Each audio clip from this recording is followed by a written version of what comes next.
Welcome back to Let's Play Dishonored. I'm BurningDogFace, and nobody commented to tell me that I was some kind of monster for knocking this woman out, so I'm going to assume that I was right and it doesn't have any effect on the, what am I even trying to say? Chaos! The chaos rating. I am stealthy like the night. Oh, right.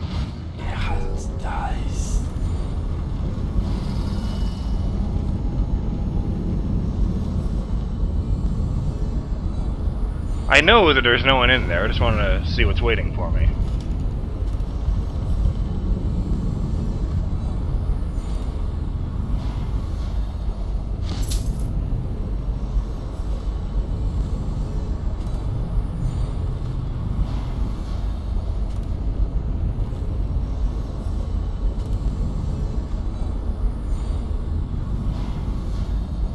Or if I can... no, I can't.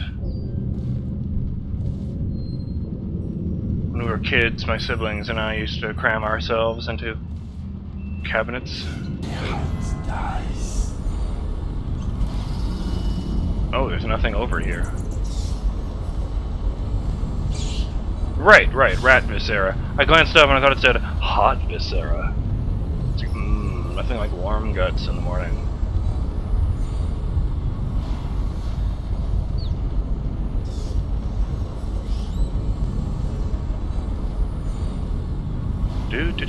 You know what? Alright, those are the mans I knocked out earlier.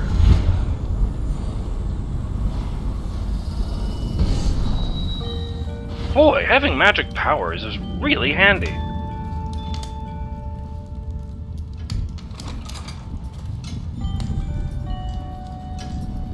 Hey look, it's the quick save symbol. I was gonna quick save right there, except I was like, what if at that exact moment a guard came around the corner? That's just ridiculous. Stupid rats. Elixir. Bunch of crap. And I was quick saving myself into oblivion.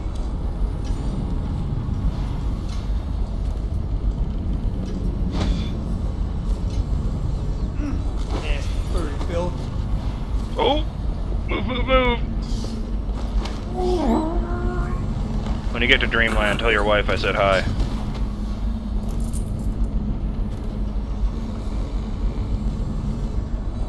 I should hide him somewhere. Away from the rats, at the very least.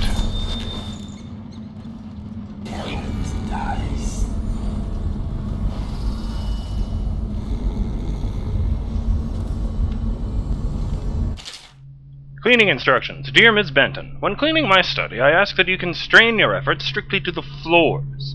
Please, at all costs, refrain from attempting to clean or arrange my bookshelf. In fact, it would be best to keep away from it altogether. Otherwise, I'll have to reconsider the terms of your employment. Regards, Dr. Galvani. P.S. Since I'll be out of the city for a few days, I've left next week's pay as well. The banquet's closed, I'm afraid it's short by half. You can count on me for the remainder next week, of course.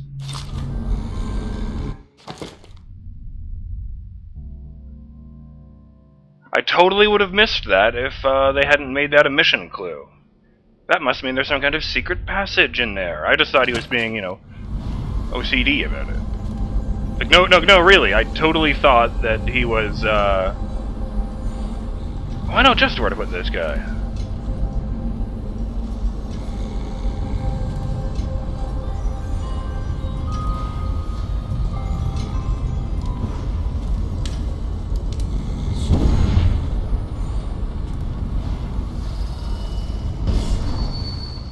Fit under there.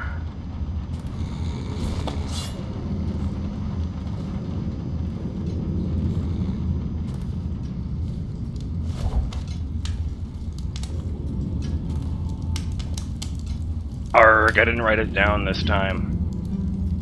Thanks again to the people who give me tips. This time notably included, you can use the crossbow's regular bolts to silently eliminate the fish before you go swimming. I'm going to assume fish murder doesn't count as, you know, people murder.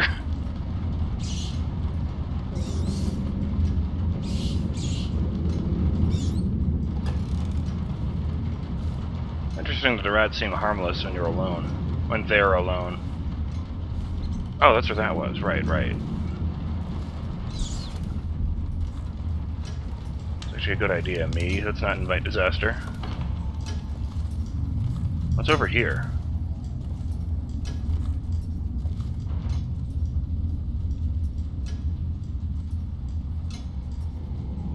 I'm gonna look through one of these keyholes. Someone's just gonna have stuck a piece of paper with dick butt on it on the other side.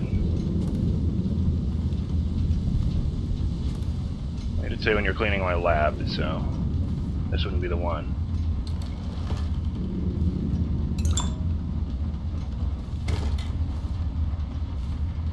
Hello, book. Dr. Galvani's journal. I've been invited to a soiree at the Boyle estate. Of course I won't attend. The 28th day of the 7th month, the month of high cold, is the day I met Anton Sokolov at the academy. Why would I tarnish the anniversary, the most important day of my life, by licking aristocratic boots? I have no time for fools. I will be solving the riddle of this plague. Perhaps I'll raise a cup of Tivian Red. The most important day... Of course. The most important day of Dr. Galvani's life is the 28/7, the 28th day of the 7th month.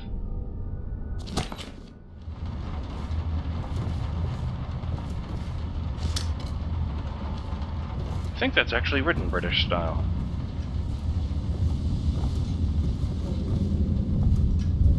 I don't remember what the standard in Canada is, but I usually write a day first anyway.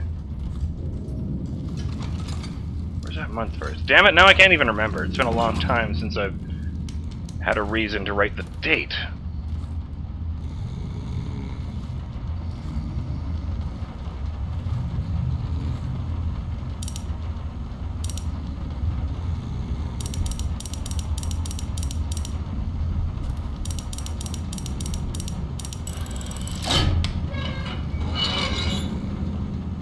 Sweet! Screenshot.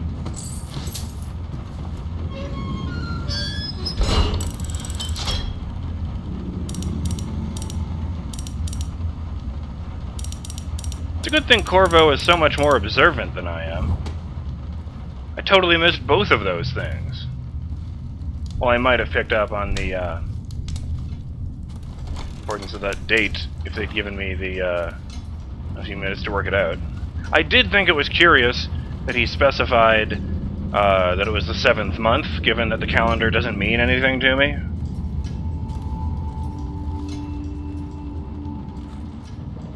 I don't even know how many months there are. What the hell is that? It looks like one of those big hairy things from Star Wars. What are they called? A wampa? Oh, that's good coffee. That's good coffee.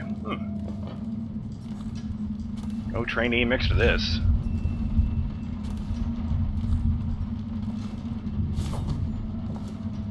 I think those are spring traps, but I still want them, so,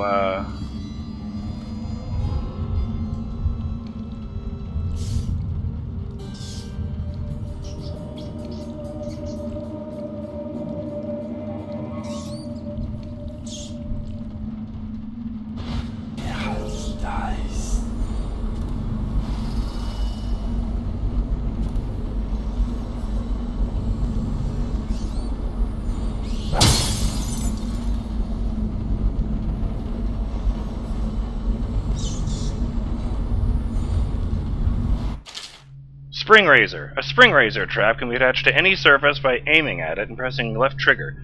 It will be triggered as an enemy approaches it, throwing a cloud of shrapnel. Okay, that's completely useless to me. God damn, I didn't realize it was that lethal, or I wouldn't have bought any. No, I bought the hacking machine. That's right. How can it be that I know such things? Listen. Hear every thought. I am not alive, nor have I received the gift of death. I can feel the great age ending.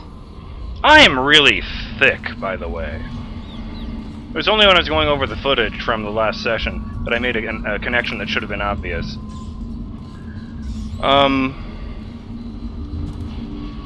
The heart told me that the outsider visits Piero each and every night in his dreams. Piero mentioned that he had a dream where he came up with a theory that the heart contains some portion of the human soul, and that if you can keep a heart beating indefinitely with electricity or some other method, you can trap some portion of the human soul inside it. But why would I want to do such a thing? What kind of existence should I be damning this soul to? I don't remember what his words were. Actually, we can check on that right now. Does part of the soul live in the heart? If the heart keeps beating, does that mean that the spirit is never released into oblivion? I can keep a heart beating forever with electricity, but what does that mean for any essence trapped within? It'd be easier if I created these processes in waking hours. I am uneasy pursuing avenues that emanate from my dreaming mind.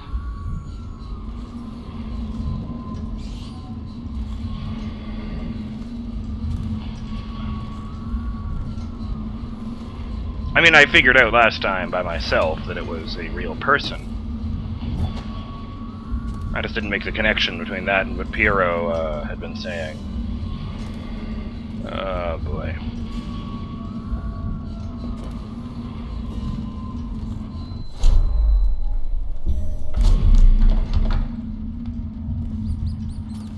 Oh, okay, it doesn't immediately open it, then let's just,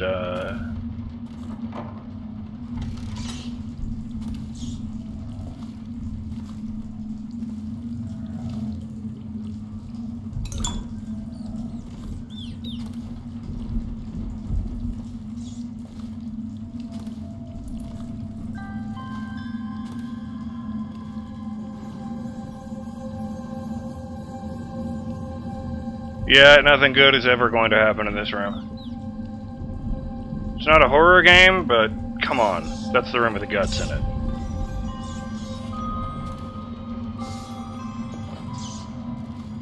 Actually, folks, I have a theory about the heart, but I would really, really rather not say it.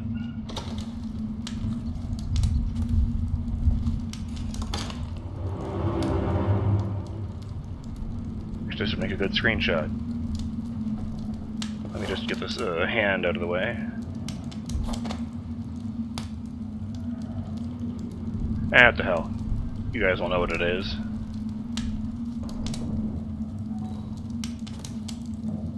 Nope, nope, let's not fuck with that. Oh! Wait. That's a rat fetus? That thing's bigger than a fully grown rat. I don't want to know. No, just no clarification to that. I just don't want to know.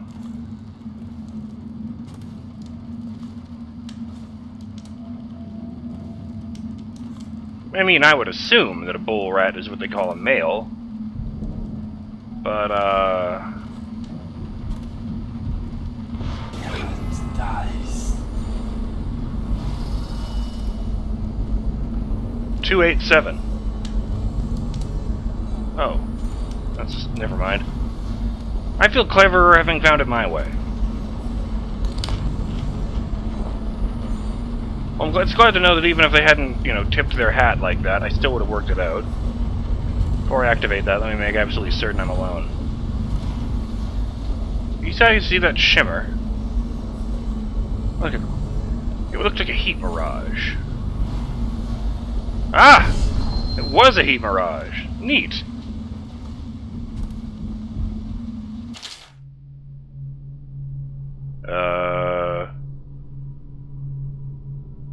Okay, I don't think I've read this one before. The Rat Plague.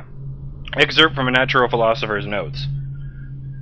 For over a year, I've studied this cursed plague, collecting and dissecting rats by the thousands. Given their rapid gestation and maturation cycle, it's been possible to breed them for numerous generations. The rodents themselves seem immune to the plague, but they pass it readily between members of their own species, perhaps through mites. The blood of the rats tells its own story, allowing me to gauge the number of generations that a given group of rats have lived with the plague. As such, a nagging question remains. The rats collected in the poorest parts of town and the slums exhibit the oldest strains of the plague, while those found near the docks, where the foreign plague-bearing rats would presumably have entered our city, exhibit a younger strain of plague. Could this mean that the rats were transported to the slums in some way that is not obvious?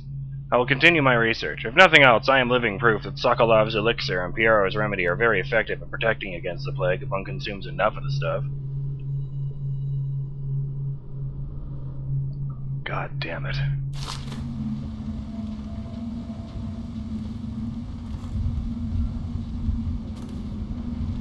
The worst part, of course, is that they would have had to have done this before the Empress died.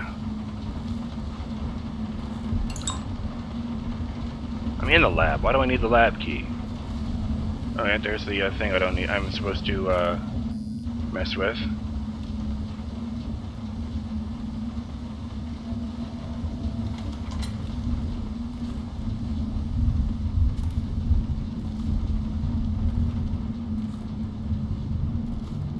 The Leviathan's Sorrow.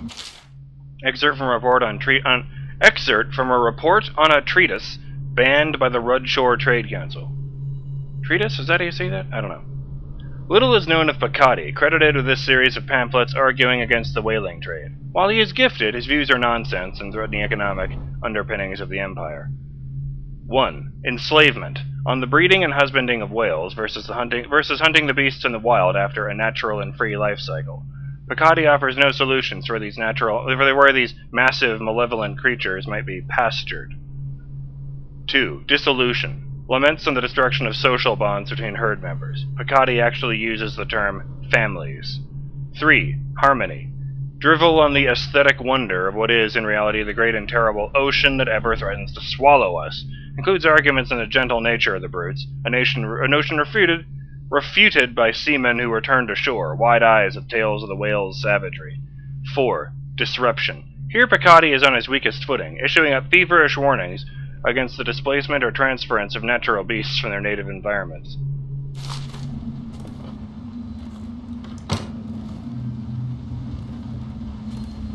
I don't feel like I need to say anything about that one.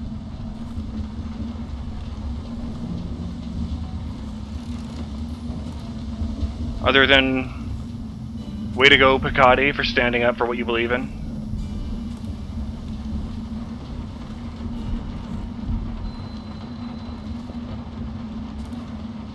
Oh, rat behavior and extermination. Excerpt from a series of interviews with street workers by rat catcher Lena. Used to be, you'd go out with a bag, a stick with a nail in the end, and catch as many rats as you could in a night. The city watch paid by weight. My husband Benjamin and I mostly worked alone, and we got by. If we found a place that the rats were real bad, sometimes we'd hire a crew of street brats to work with us, the younger ones who didn't make trouble. We'd pay them with bread and apple cider. Once the plague came, the rats were different. Meaner, bigger, and a little quicker. You had to watch yourself. If you got cornered, they'd turn, and the swarm would come back at you. I barely got away with my skin a few times, down in the sewers. The bites hurt afterwards, but it was the sounds they made that stayed in your dreams at night. It got more dangerous, and the city watch started paying better. But that didn't last long, because after all, too many people had been stripped clean, trying to fill up a bag. One slip and they'd be all over you, gnawing and trying to chew down to the bone. That's how I lost my poor Benji. Aww.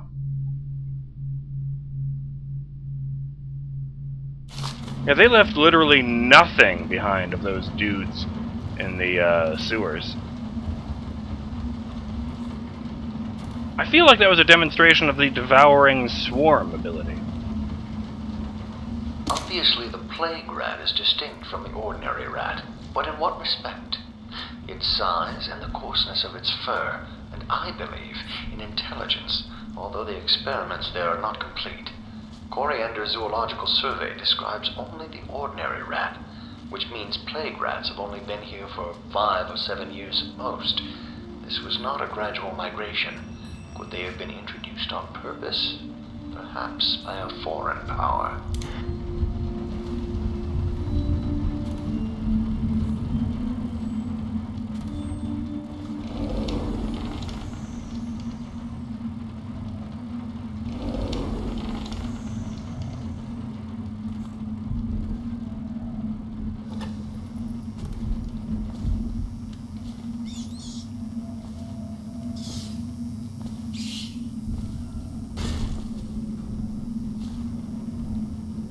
Okay.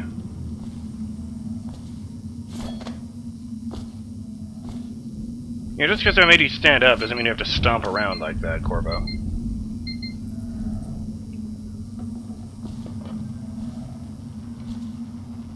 The, other tip I wanted to mention, I believe it was, Vulpithrope who suggested this, commented on, reminding me of, well, this.